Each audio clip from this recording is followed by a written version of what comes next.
The Bible is filled with so many amazing stories.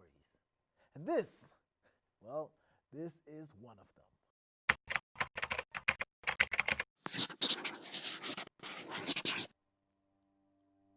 So the story goes that there's a king and a queen that really do not like God's prophets.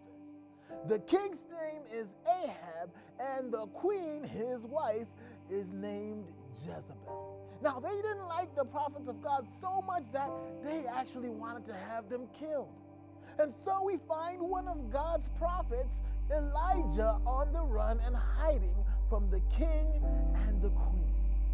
Now, after a while of hiding, Elijah makes his way back and he meets up with the king Ahab. And when the king Ahab sees him, he is like, "You troublemaker. There's a reason why we're in this mess being a drought, and that's you."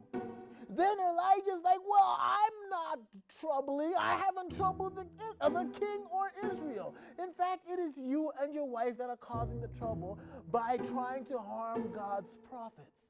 So Elijah says, "Listen, why don't you gather everyone and you can get all your prophets of your false gods, and we're going to meet up on a mountain and we're going to sacrifice to see whose God is real."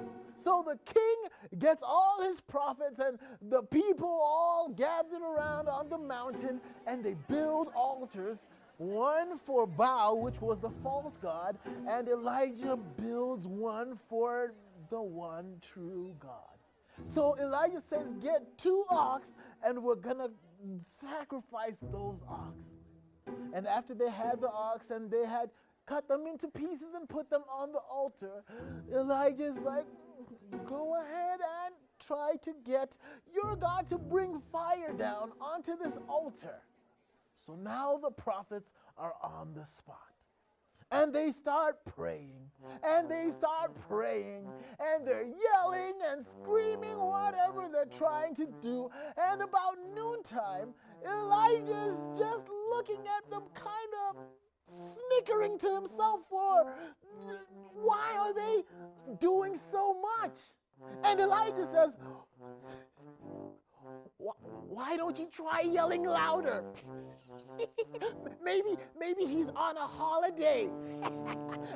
and he says, "You should yell louder."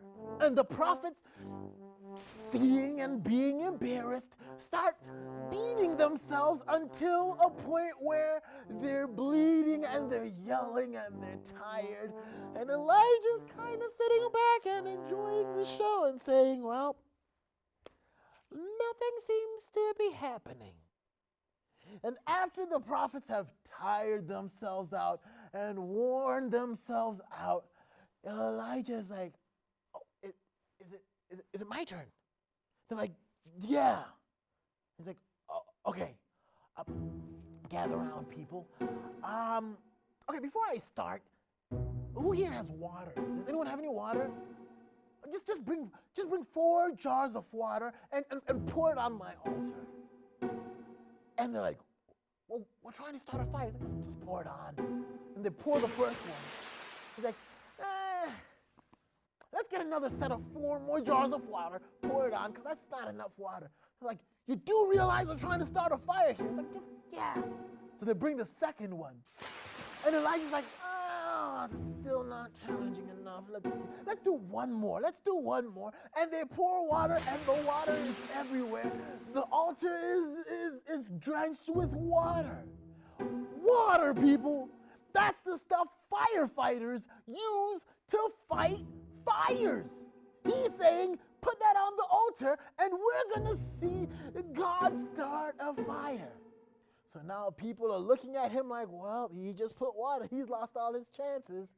And Elijah just walks up calmly to the altar, and he starts to pray. And he looks around, and he looks up, and not even very loudly, but very softly, he prays to God. And this is what he says. He said, "God, I come before you your throne.